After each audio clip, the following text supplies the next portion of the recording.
For years now, I have championed the idea of buying the best work boots you can afford.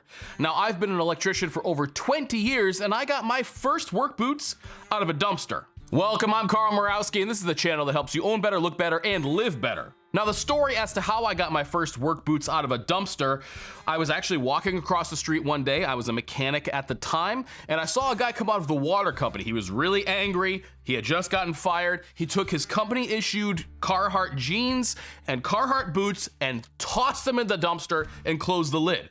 And of course, after he left, I kind of walked over. I'm not above doing some dumpster diving. I looked inside. There are the Carhartt boots, brand new in the box. These jeans totally folded up, so I grabbed them and I brought them home. Now, they were half size too big, and at the time, I believe Red Wing is actually making Carhartt boots for them, but they were my first work boots, and I gotta tell you, those boots sucked. Now, since then, I have owned dozens of work boots, starting off with getting the cheapest ones I could possibly afford, until recently finding the likes of Nicks, Whites, Westco, etc. Now, determining good, better, and best work boots is a very difficult, if not impossible thing to do. After all, how am I supposed to compare some waterproof muck boots to a pair of boots meant for welding with metatarsal guards on them? Every job is different, and people who are working with their hands every single day have vastly different needs. So I'm going to be speaking in broad terms here. However, there are definitely some things that apply to all of them. And of course, always consider the safety requirements of your specific job or job site, because they may change. You don't want to drop a whole bunch of money on boots that you simply can't wear on that job. Starting off at the good level. Now, at this level, you can expect boots made of lower tier leather or synthetic textiles designed to be as durable as possible, often at the expense of finishing or design. A lot of synthetic components like the midsole, heel counter, and toe are to be expected, along with cemented construction in many cases.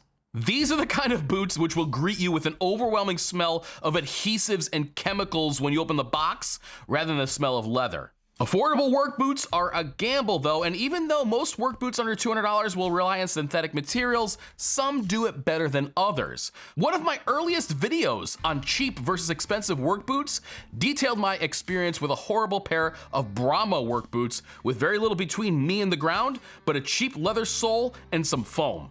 Often, lower tier boots will cut corners where you can't see it, like the midsole. Generally, some type of foam is used between the insole and the outsole. Poor examples use an industrial foam, not unlike carpet underlayment. Decent options will use Poron or a similar engineered foam.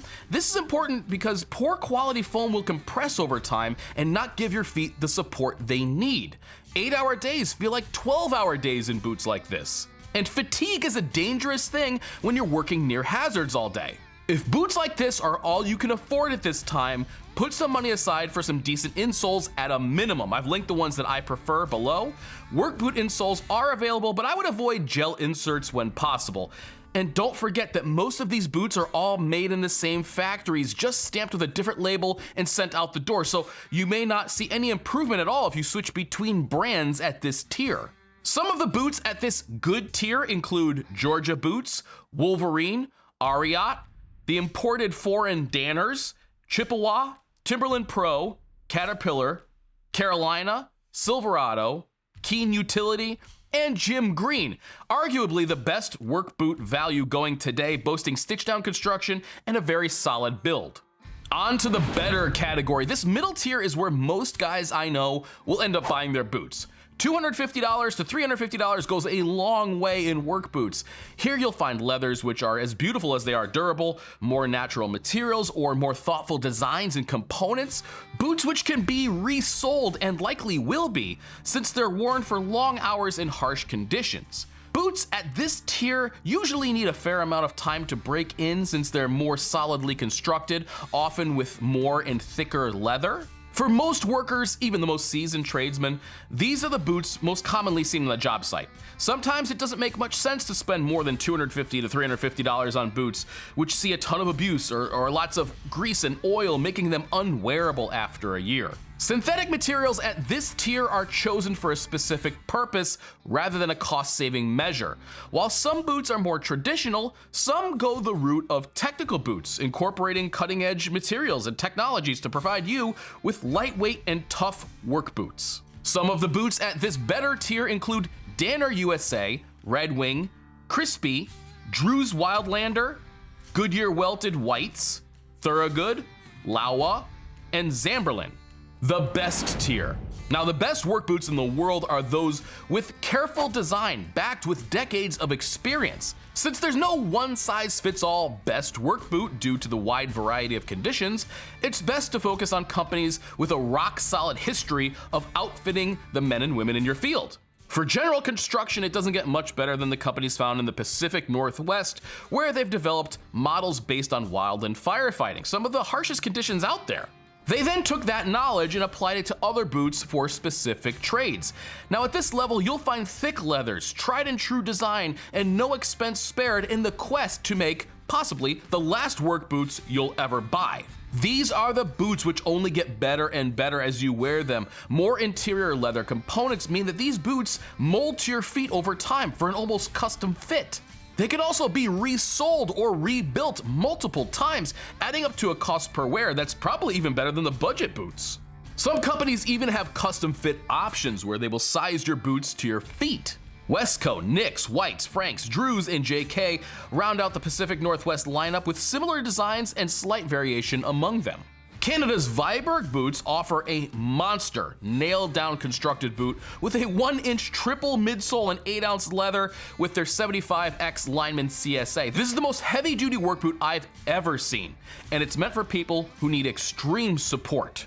Companies at this best tier include Wesco, Hoffman, Whites, Nicks, Franks, Viberg, Drew's Rough Shots, and JK. Now, I just want to leave you the few final tips which I've had to learn the hard way. Number one, don't neglect your socks. Wool is best, wool is far stronger, and thin wool socks in the summer are awesome. They keep you cool, they wick sweat, they're antimicrobial. Now, my favorite company out there is Darn Tough Vermont. They have specific socks meant for steel toe boots. They're excellent, but companies like Smart Wool and others out there, Fox River, offer great wool socks as well. If you need specialty boots like lineman boots, it's not worth going with any of the budget things. Save up for the best boots you could possibly afford, because oftentimes the budget brands aren't doing a very good job at those special needs that you require for your job. If you're walking on concrete all day, say you're doing some warehouse work or you're working in unfinished buildings, then getting a wedge sole is probably the way you want to go.